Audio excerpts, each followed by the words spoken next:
Wouldn't you love to have pretty brass like this? Congratulations, you're about to learn how. Stay tuned. The method that I use is the stainless steel method. Stainless steel pen method, rather. Now, when you go to load your tumbler up here, don't overfill it. Yeah, ask me how I know that. Then, simply water. Fill that baby up. So, take some of this stuff. Well, actually, this is Costco stuff. Whatever. It works. Put a good dose in there. All right. Now, the Lemon Shine. We here in the Willamette Valley have pretty good water quality. It comes right out of the Cascade Mountains. It's very soft. But some of you guys, especially back east, out of wells and stuff, your mileage may vary. So you just want to, that's about all you need for Lemon Shine. You're just trying to raise the pH or lower it or something.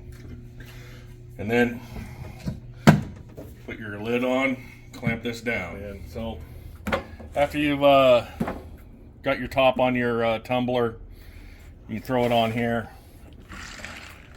turn it on, walk away for about 2 hours. And you can come back. We'll come to that in a minute. But while you're walking away for a couple of hours, see, we got some ribs going here. I just got to show that off. We put those on about an hour ago. We're doing the 3-2-1 method, but yeah.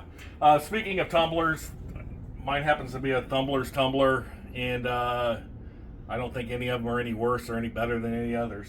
You know. Okay, here we are 2 hours later. The tumbler's just been doing its thing. Shut it off.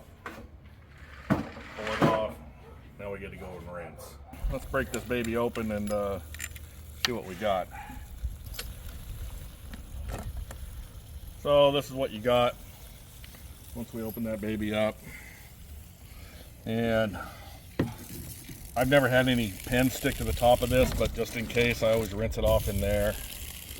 So that's good. Now what I do, I dump it out through this strainer. Again, I've never had any pens wind up in this because the soap there breaks up the surface tension. But yeah, that's what we got. Right. So carefully dump them babies out. So we look in the bottom of this. So you don't got to get every last pin out of it, out of the tumbler, but then you just rinse this baby off really good.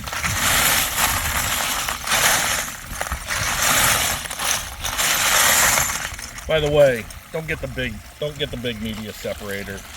This is overkill. Get the small one if you're going to go with a Dillon. I bought it years and years and years ago when I got my first reloader. Anyways, we just keep working this out, getting all the soap out. No accident I'm doing this in the summertime. I hate doing cleaning brass in the wintertime. It sucks. A lot of problems you alleviated out in the backyard. But you got to dump this water off. Again, you know, the soap breaks up the surface tension. So you can see what we're going to have when we get done. All right.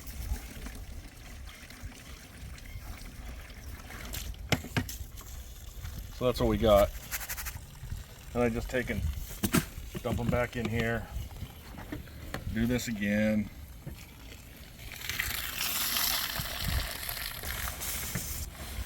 If memory serves, I think this is 5 pounds of pin. Oops, there, got to do that. I think this is 5 pounds of pins, but I'm not 100% sure. It's less than what you think. And Pins are kind of expensive, so it's a good thing you can reuse these babies, huh? So,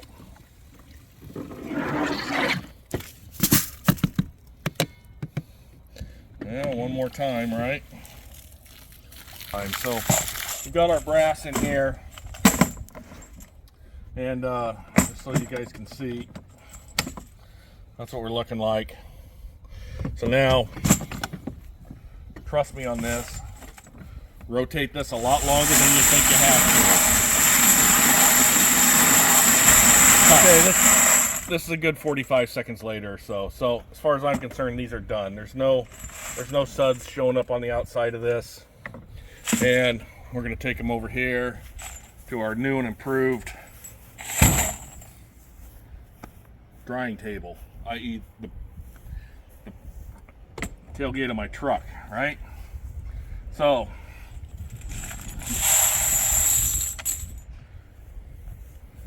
now we lay these out.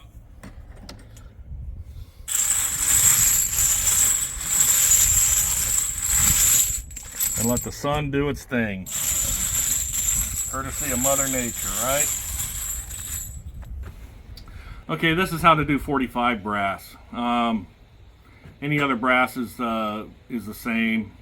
You might have noticed that the primers hadn't been pulled on these. I used to pull the primers before I cleaned them, but that's a pain in the ass, and I just do it while I'm reloading. So then you run into the issue of with 45, you got big primer and little primer, and run it through a Dillon 750. That's a pain in the ass. So this is another thing that helps to it facilitates inspection a lot better.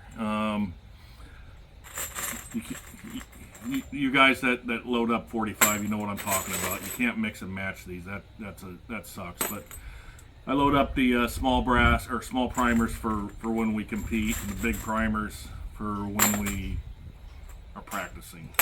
Just what I do to clean brass. You know, your mileage may vary. Don't run with scissors and drink your milk. End of story. Thanks. Yeah, I have another batch going on, so shut that off so y'all can hear me. As an epilogue, for those of you wondering how the ribs turned out, we're getting ready to pull these babies off right now. I hope my old lady's happy. We'll find out. Unlike my late buddy Paul, I'm not what you call a professional. So if you try this at home, it's on you. I'm not taking any blame, but good luck.